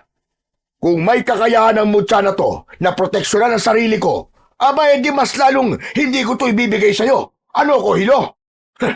Ano naman magagawa mo? Isa ka lang binatilyo na wala silbi. Pulubi ka lang. Aba, sandali lang naman, Tonyo. Huwag ka naman ganyan magsalita sa kanya. Ano ka ba naman, Celia? Huwag mo lang ipagtanggol ang siraulong yan. Kanina ka pa. Kung gulpihin kaya kita, gusto mo? Huwag po. Huwag po, Mang Tonyo. Huwag niyo po sasaktan si Aling Celia. Ako na lang po nakikiusap. Ibigay niyo na po sa akin ang kwintas. Ba't makulit ka talaga, no? Wala akong ibibigay sa'yo. Lumayas ka na nga dito. Kung hindi niyo po ibibigay yan, ako na lang po ang kukuha. Dali-daling sinugod ng binatilyo ang lalaki para agawin ang kwintas. Nagkagulo sila bigla. Nahulog ang bote ng alak. Si Tonyo, agad na sinuntok si Ismael. Tumilapon ito sa saig. Duguan ang labi. Tonyo! Tonyo, tama na! Tigilan mo siya! Hindi ka ba nahihiya sa sarili mo? Pati bata ay pinapatulan mo! Tumigil ka, Celia. Kung gusto mo, sumama ka na sa kanya. Sige, lumayas kayong dalawa. Hindi ko kayo kailangan. Habang galit na galit si Mang Tonyo, hindi niya namalayan na hinablot na ni Aling Celia ang kwintas mula sa kanyang leeg. Nang ibaling ni Mang Tonyo ang atensyon niya kay Celia, huli na. Nakita niya itong hawak-hawak na nito ang mutya. Anong ginagawa mo, Celia? Ibalik mo sa akin yan! Ibalik mo, sabi! Hindi ko na kayang suportahan yung katarantaduhan mo, Tonyo. Sawang-sawa na ako. Ayoko na maging parte ng kasakiman mo. Celia, ibalik mo sa akin yan! Alam mo ba lahat ng meron tayo ngayon ay dahil sa anting-anting na yan, ha? Hindi. Hindi ko alam. Pero dahil ikaw na rin ang nagsabi, mas lalong alam ko na mali ito. Hindi ko na maaatim ang ginagawa mo. Alam mo ba dahil sa bagay na to, nagbago ka? At habang tinitignan kita ngayon, hindi na ikaw yung lalaking pinakasalan ko. Tama na po, Mang Tonyo. Wala po akong masamang gagawin. Ang mutya po na yan ay gagamitin lang po natin para mailigtas ang baryo laban sa aswang na ulog. Wala akong pakialam kung anong klase ng dilubyo ang dumating. Ibalik mo sa akin yan, Celia. 1, 2. Huwag mo nang paabutin ng 3. Kundi, Kundi ano? Sasaktan mo ko? Papatayin mo ko? Ganyan ka na ba talaga? Wala ka ng konsensya. Maaatim mong may mamatay na dahil lang sa anting-anting na ito. Ipagpapalit mo ang buhay nating lahat para lang mapasayo ang mga bagay na gusto mo. akin na yan. Ibalik mo sabi sa akin yan eh. Eto, Ismael, kunin mo kwintas. Gawin mo ang tama. At sana, magtagumpay ka sa pagliligtas sa baryong ito. Agad na umalis si Ismael. Hawak-hawak ang mutya. Patuloy pa rin ang ulan, kasabay ang malalakas na kulog at kidlat. Hanggang sa narinig niya ang malakas na tinig ni Mang Tonyo mula sa likod. Isinusumpa kita, Ismael! Huwag kang magpapakita sa akin, kundi papatayin kita! Papatayin kita! Hindi na siya lumingon. May mas mahalaga siyang bagay na dapat tapusin. Samantala, sa loob ng bahay, halos hindi na makagalaw si Aling Celia nang dahil sa takot. Nanginginig ang kanyang mga kamay habang pinipigilan ang luha. Pabalibag na isinara ni Mang Tonyo ang pinto. Tumitig siya kay Aling Celia, matalim at nakakatakot. Bakit ginawa mo sa akin to, Celia? Niloko mo ko. Ninakawan mo ko ng isang bagay na nagbibigay sa atin ng swerte. Lumapit siya. Mabigat ang bawat takbang at napapaatras naman si Aling Celia hanggang sa marating ang dingding. Ginawa ko yon kasi yun ang tama. Hindi ko na kayang panoorin kang tuluyang lamunin ng kasakiman. Dahil sa mutya na yon, mas naging suga pa ka sa sugal, sa alak, at pati sa babae. Anong babae? Linawin mo nga yung sinasabi mo. Huwag ka na magkaila. Alam ko lahat ng mga ginagawa mo, Tonyo. Pati yung kababuyan na ginagawa niyo sa bodega sa karinderya. Kaya wala akong pakialam kung sakali mang malasing ka ulit kasi wala na sa'yo ang mutya. Mas okay nga yun eh. Kapag wala ka ng pera, titigil ka na sa kakasugal mo. Titigil ka na rin sa mga pambababae mo. Baka sakaling matauhan ka. Parehong natigilan ng dalawa at napatingin sa pinto nang makarinig ng mumunting yabag sa labas. Parang may nagmamarcha. Kagad silang lumapit sa may bintana at sinilip kung ano ang nangyayari sa labas. Maya-maya ay nakarinig sila ng sabay-sabay na iyak ng mga sanggol sa labas. Kasunod nito ang malalakas na tahol ng mga aso. Wala pang 5 segundo, isang aso ang biglang napaalulong sa labis sa sakit. Tapos ay biglang tumahimik. Kitang-kita ng dalawa kung paanong pinagkaguluhan ng maliliit na halimaw ang alagang aso ng kanilang kapitbahay. Diyos ko po! Madali ka! Isarado mo mga bintana at pinto! Totoo nga sinasabi ng pulubi na yon. Diyos ko! Ano itong nagawa ko? Totoo ba nang dahil sa akin ay nabuhay ang mga halimaw na yon? Oo, Tonyo. Ikaw ang may kagagawa nito. Tignan mo! Tignan mo, Tonyo! Tignan mo mga halimaw na nasa labas! Nang dahil sa'yo, nanganganib na ang buong baryo! Biglang may malakas na kalabog sa pintuan. Parang may maliliit na katawan na pilit na umaakyat at kumakalmot sa dingding ng kanilang bahay. Kinakalampag din ng mga ito ang kanilang bubong. Umiyak ang kanilang anak nang marinig ang nakakatakot na ingay na yon. Lumabas ito ng silid at niyakap ang kanyang ina. Huwag kayong maingay. Sisiguraduhin kong walang masamang mangyayari sa atin ngayong gabi. Diyan lang kayo at kukunin ko lang ang itak ko para kahit papano ay may panlaban tayo kung sakali mang makapasok sila. Matapos kunin ang itak sa kusina, siniguro na din ng lalaki na nakasara at nakakandado ang mga bintana at pinto ng kanilang bahay. Maya-maya pa ay tumigil din ang ingay. Samantala, Habang papalayo naman si Ismael sa baryo, wala itong kaalam-alam na nagsimula ng magkalat ng lagim ang mga halimaw. Napakapit siya sa kwintas na nasa kanyang palad. Ramdam niyang nag-iinit ito at parang may sariling buhay at pakiramdam. Gayunpaman ay hindi niya ito binitiwan. Naglakad siya ng mabilis. Kahit madilim ang paligid, ay tinuntun niya ang gubat kung saan sila huling nagkita ng matandang baliw.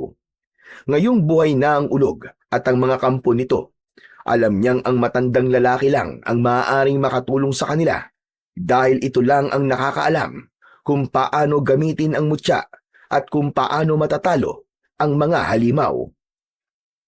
Ngunit pagdating niya doon, hindi niya nakita ang matanda. Nakailang tawag na rin siya pero walang sumasagot. At nang tignan niya ang libingan, totoo ngang wala na doon ang nakita niya noong bangkay. Dahil sa matinding pagod, napaupo na lang ang binatilyo at isinandal ang likod sa isang malaking puno. Nakatulog siya nang di namamalayan. Kinabukasan, sa unang pagputok ng araw sa baryo, naunang nagising si Aling Celia. Gaya ng nakasanayan niya, lumabas siya ng bahay para magwalis. Medyo nakakaramdam pa siya ng takot, pero dahil sumikat na ang araw, alam niyang ligtas na ang paligid sa oras na yon at wala nang banta ng aswang o anumang nilalang ng dilim. Ngunit paglabas niya, nagtaka siya sa amoy ng hangin, malansa at amoy dugo. Agad niyang nakita ang patay na aso sa harap ng bahay nila. Nang puntahan niya sa likod ang mga alaga nilang manok at baboy, ganun na lamang ang panghihinayang niya nang makitang patay na din lahat ang mga ito. Ang mga manok, nakita niyang ulo na lang ang mga ito. Tapos yung baboy, wakwak ang tiyan at nagkalat ang mga bituka sa lupa. Tonyo! Tonyo! Tonyo, lumabas ka rito, madali ka! Tingnan mo ito! Bakit? Ano yun? Ano bang? Naku po! Hayop na mga aswang na yun. Ito palang mga alaga kong pinagdiskitahan nila kagabi. Mga buwisit sila. Mga pweste. Ang mga panabong ko. Wala na. Hindi pa man sila nakakabawi sa gulat at panghihinayang, ay may dumaan silang kapitbahay at sinabi sa kanilang may mga patay na tao silang nakita sa iba't ibang bahagi ng baryo. Nagkatinginan ang mag-asawa. Pinagpawisan sila ng malamig at si Mang Tonyo halos hindi na makahinga. Sunod-sunod nagsilabasan ang mga tao, kanya-kanyang sigawan at iyakan. Ang ilan, hilam na ng luha ang kanilang mga mata. May ilang nagsabi na nakakita sila ng mga halimaw kagabi at ilan sa mga ito ang binulabog at tinakot na mga halimaw na yon. Ayon sa mga tao, aswang ang sumalakay sa kanila ng gabing yun. Nabalot ng takot ang buong paligid. Si Mang Tonyo, hindi na nakapagsalita. Tumingin siya kay Aling Celia. Umalis ito at sumunod siya. Tinignan kung ano ang nangyayari sa paligid. Pagkalipas ng ilang sandali, umuwi na ang mag-asawa. Sabi ko naman sa iyo, Tonyo mali talaga na kinuha mo, mutya! Akala ko swerte lang ang makukuha natin sa bagay na yun eh. Hindi ko naman talaga inakalang ganito ang mangyayari. Anong gagawin natin ngayon, Tonyo? Hindi ko alam, Celia. Wala akong ideya sa kung anong pwede nating gawin. Pero mabuti pa, ay umalis na tayo dito. Magsimula na lang tayo ng panibagong buhay sa ibang lugar. Ano? Naririnig mo ba yung mga pinagsasabi mo, Tonyo? Ikaw ang dahilan nito. Tapos iiwan mo lang ng ganito. Wala ka ba talagang konsensya? Sabihin mo na kung anong gusto mong sabihin. Pero ang importante sa akin ang buhay natin. Lalo na ng anak natin. Teka, nasa na pala yung bata? Baka nandun sa kwarto niya natutulog. Parehas nilang pinuntahan ng kwarto ng kanilang anak. Pero sa kasamaang palad, wala ito doon. Nagpalitan sila ng tingin. Parehong halata ang takot sa kanilang mga mata. Hindi! Hindi ito pwede! Kanina lang nandito pa siya eh. Elisa! Elisa, anak! Anak, nasan ka ba? Bumalik ka na rito sa bahay. Tumakbo sila sa likod ng bahay. Pinuntahan ng palikuran, ang maliit na bodega, ang lugar kung saan palaging naglalaro ang bata. Pero wala ito ron. Elisa! Elisa, anak! Ikaw ang may kasalanan nito, Tonyo. Kasalanan mo lahat ng ito, hayop ka! Hindi nakaimik si Mang Tonyo. Napatitig siya sa kanyang mga kamay. Naunawaan niya ang laki ng kanyang nagawang kasalanan. Hahanapin ko si Ismael. Hahanapin ko matandang lalaki. Baka sila makatulong sa atin. Gawin mo na ngayon. Subukan mong hanapin sila doon sa libingan kung saan mo nakuha ang mutya. Bilisan mo na, bago mahuli ang lahat. Samantala sa gubat, di pa nagigising si Ismael. Mahimbing pa ring natutulog ito sa ilalim ng malaking puno. Nananaginip. Sa kanyang diwa, nakikita niya ang isang malaking kuweba. At doon ay naririnig niya ang tinig ng matandang lalaki. Yun ay walang iba, kundi si Lolo Berting, ang baliw na matanda. Ismael! Makinig ka! Lolo Berting? Lolo Berting! Asan po kayo? Hindi nagpakita sa kanya ang matanda, pero patuloy niyang naririnig ang tinig nito mula sa kawalan. Lolo Berting! Tulungan niyo po ako! Nakita ko po, nagising na po ang ulog. Baka patayin niya po ang mga tao sa baryo. Ano pong kailangan kong gawin, Lolo Berting? Ikaw ang susi, Ismael. Ikaw ang huling pag-asa para mapuksa ang halimaw. Pero hindi mo ito magagawa ng mag-isa. Makinig ka sa aking mabuti. Kailangan mo ng kasama. Isang ina, isang ilaw ng tahanan na may tapang, may puso at may disiplina. Isang ina na kayang ituwid ang naliligaw. Pero sino po? Sino po ang tinutukoy niyo? Teka, si Aling Celia? Oo nga, baka siya po. Matapang siya at mahal na mahal po niya ang pamilya niya. Baka matulungan niya po ako. Yan na nga ang simula, Ismael. Ang pagkilala sa kabutihan ng iba. Hala, sige, kumilos ka na. Gamitin mo ang mutya. Maniwala ka sa sarili mong kakayahan. Tandaan mo, hindi lang sandata ang makakapatay sa mga halimaw. Kapag pinagsama ang liwanag ng mutya at ang pusong dalisay ng isang tunay na mandirigma, kahit ang pinakamagiting at pinakamalakas na nilalang ng dilim, walang magagawa. Lalamunin sila ng dalisay na liwanag. Lalamunin sila ng dambuhalang apoy. Biglang nagising si Ismael. Malalim ang kanyang hininga. Pawis na pawis. Tumayo siya at tinitigan ang hawak na mutya. Humanda kayo. Lalabanan ko kayo sa abot ng aking makakaya. Isinuot niya ang mutya sa kanyang leeg. Saglit siyang tumingin sa paligid. Umaasang makikita si Lolo Berting. Lolo Berting! Lolo Berting, nasan ba kayo? Walang sumagot, pero may napansin siyang kakaiba sa may damuhan sa hindi kalayuan. Unti-unti siyang lumapit.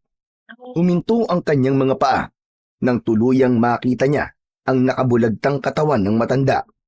Maputla na ito, wakwak ang tiyan at puno ng kagat at kalmot ang kanyang katawan. Nakadilat pa ang mga mata nito. Parang punong-puno ng takot sa huli nitong mga sandali. Lolo Berting! Lolo Berting! Tumulo ang luha sa kanyang mga mata dahil sa sakit at panghihinayang sa pagkawala ng matandang minsan ay gumabay sa kanya. Biglang may mga yabag sa kanyang likuran. Ismael! Ismael! May kailangan ka malaman! Mantonyo! Agad niyang hinawakan ng maigpit ang kwintas at bahagyang umatras palayo sa lalaki. Huwag ka mag-alala, Ismael. Hindi ko nakukunin ang mutya na yan. Pumunta ako dito para ipaalam sa'yo na umatake na ang mga halimaw kagabi. Maraming kababaryo natin ang namatay. At ang anak ko nawawala siya. Nawawala si Elisa. Ikaw lang at ang matanda... Bigla itong natigilan nang makitang patay na ang matandang lalaki. Hindi. Ano nangyari? Sino ang tutulong sa atin ngayon para mapuksa ang mga halimaw na yun? Tayo po, Mantonyo. Tayo po magtutulungan para mawala ng mga salot na yon. Kailangan na po nating magbadali. Kailangan nating bumuo ng isang magandang plano kasama ang iba nating mga kababaryo. Kung handa tayo sa laban, matitiyak kung may pag-asa tayong manalo. Asahan mo ang tulong ko, Ismael. At ako na ang bahalang magkumbinsi sa mga kababaryo natin.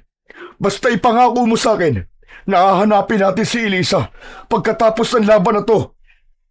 Ipinapangako ko po, Mantonyo. Hahanapin po natin si Elisa.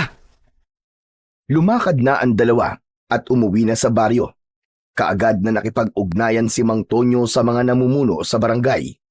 Nagpatawag naman ang kapitan ng agarang pagpupulong kasama ang lahat ng mga tanod at ibang kalalakihan ng baryo. Kinagabihan, ramdam na ramdam ng lahat ang tensyon. Mula sa di kalayuan, naririnig na nila ang iyak ng mga sanggol. Biglang lumakas ang hangin. Pumatak ang ulan.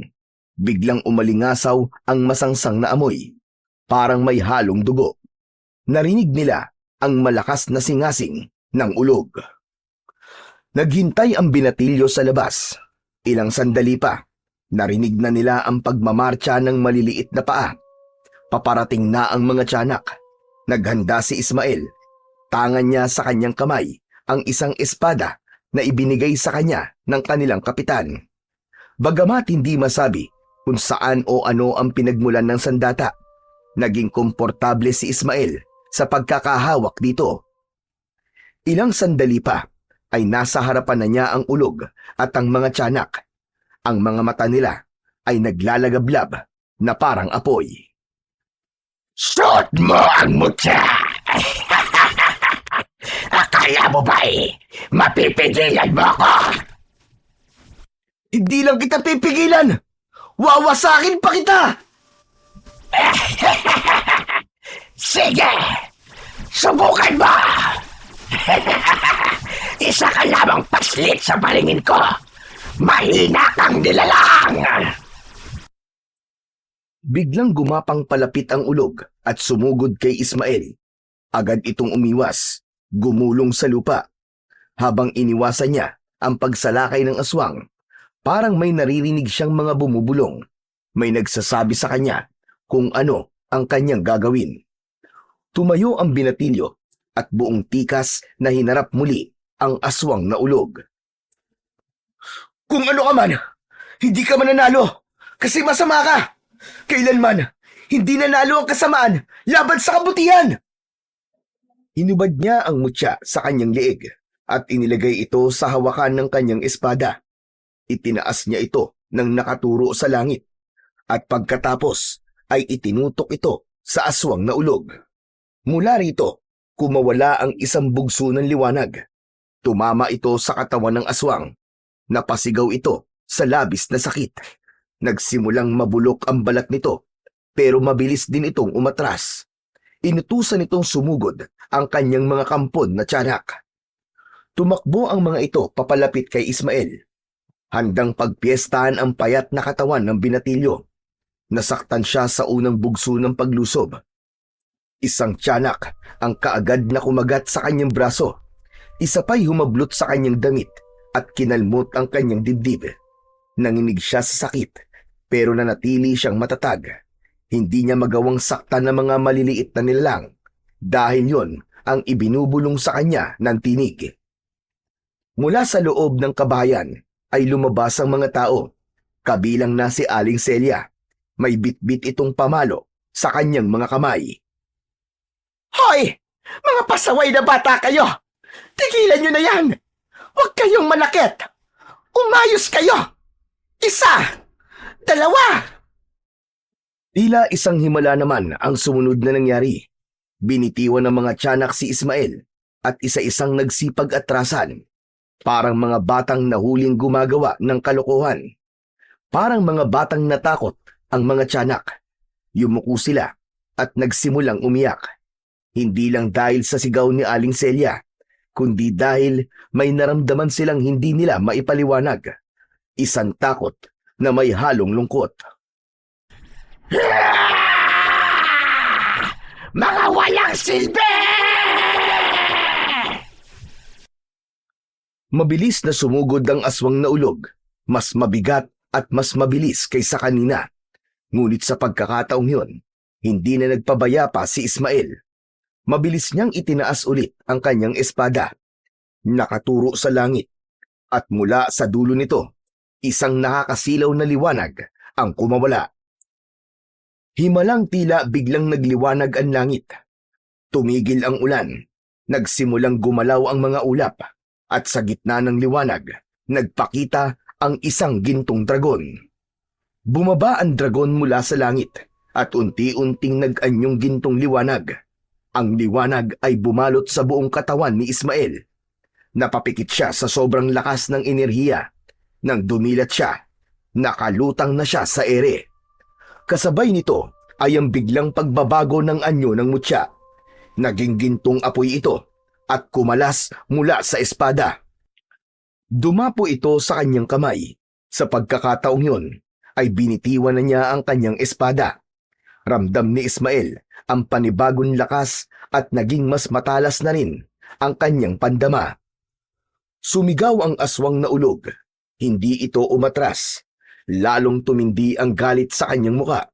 Inilabas nito ang mahahaba niyang mga kuko at tinangkang kalmutin ang muka ni Ismael.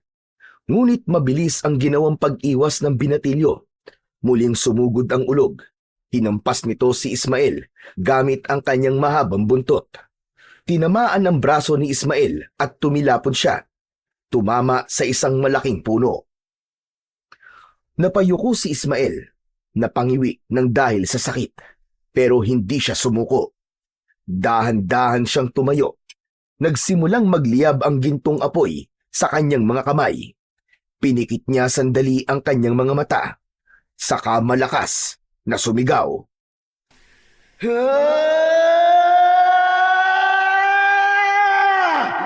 Katapusan mo na! Itinapat ni Ismael ang liwanag sa kanyang dibdib. Agad itong pumasok at tila naging bahagi na ng kanyang katawan. Ang kanyang mga mata ay nagliwanag, naging tila 2 bola ng naglalagablab na apoy. Muli siyang lumutang sa ere, balot ng gintong liwanag ang kanyang buong katawan. Sa isang iglap, sinugod niya ang aswang na ulog. Diretso niyang tinumbok ito.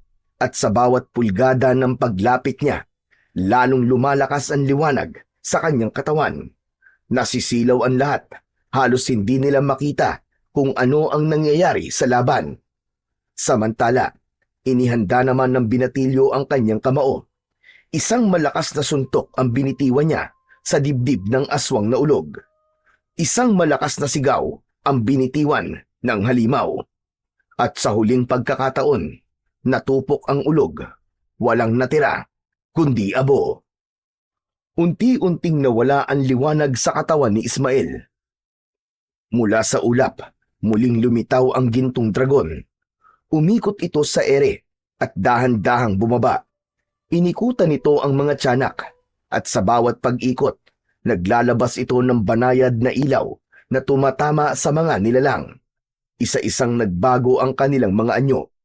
Mula sa anyo ng nakakatakot na nilalang, naging tila mumunting anghel sila na may mapayapang mga muka. Napaiyak ang lahat ng mga nanay at tatay ng baryo. Hindi nila napigilang lumapit at panoorin ang mga kaluluwang unti-unting humihiwalay sa mga katawan. Isa-isa silang sumakay sa likod ng dragon. Tahimik ang lahat habang tumataas ang dragon. Dala-dala ang mga kaluluwa ng mga sanggol. patungo sa langit. Ayon sa paniniwala ng mga matatanda noon, ang dragon ay isang uri ng espiritu na tagahatid ng mga kaluluwa sa mas magandang lugar. Nang tuluyan ng nawala sa paningin ang dragon, sama-samang inilibing ng mga taga-baryo ang mga buto at labi ng mga sanggol. Inilagak nila ito sa maayos na libingan, dinasalan at nagsindi ng kandila bilang pamamaalam. Pagkatapos nito ay naglakad-lakad si Ismael kasama ang mag-asawang Celia at Tonyo. Hinahanap nila si Elisa, isang matandang babae na naninirahang mag-isa sa kubo. Malayo sa mga kapitbahay ang tumawag sa kanila. May kapansanan nito sa paa at halatang hirap na sa katawan. Sinabi nitong nasa kanya ang bata. Nagulat naman ng mag-asawa. Lumapit sila at nakita ang kanilang anak na ligtas. Kwento ng matanda, nakita niyang naligaw sa lugar niya ang bata. Agad niya itong pinatuloy sa bahay para alagaan habang wala pang naghahanap. Humingi ito ng tawad sa mag-asawa dahil hindi nito naisoli ang bata sa kanila dahil hirap siyang maglakad. Agad na nagyakap ang pamilya at nagpasalamat ang mga ito sa matanda.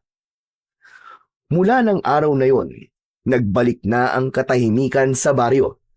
Nag-iba na ang tingin ng mga tao kay Ismael. Hindi na siya itinuring na malas. Madalas na siyang purihin ng mga tao. Niyayakap siya ng mga bata at tanggap na siya ng lahat. Nagbago na rin si Mang Tonyo. Nagsimulang lumambot ang puso niya at inamin ang kanyang mga pagkukulang. Hindi nagtagal, inampon nila ni Aling Celia si Ismael at itinuring bilang isang tunay na anak. Masayang masaya si Ismael sa lahat ng mga nangyari sa kanyang buhay. Tuwing gabi, palagi niyang tinatanaw ang langit sa direksyon kung saan umakyat ang gintong dragon. Palagi siyang nagpapasalamat dito at palagi niyang ipinagdarasal na sana nasa magandang lugar na din ang mga kaluluwa ng mga bata at ni Lolo Berting. Sa lahat ng mga kababalaghang nangyari sa kanilang lugar, may natutunan doon ang mga tao. Natutunan nilang ang pagmamahal ay may kapangyarihang baguhin ang puso ng kahit na sinong nilalang, tao man o halimaw. Simula noon, naging mas bukas ang mga taga-baryo sa isa't isa. Mas naging matatag ang samahan nila. Hindi na nila hinuhusgahan ang mga tao base sa pinanggalingan, itsura o katayuan sa buhay. Natutunan nilang makinig, magmahal at magpatawad. Si Ismael naman ay lumaking mas matapang, mas mapagkumbaba at punong-puno ng pag-asa. Ginugol niya ang buhay sa pagtulong sa iba. Nagamit niya ang kanyang mutya sa pagpapagaling ng karamdaman ng iba. Tumatak sa mga tao ang alaala ng babaeng ahas.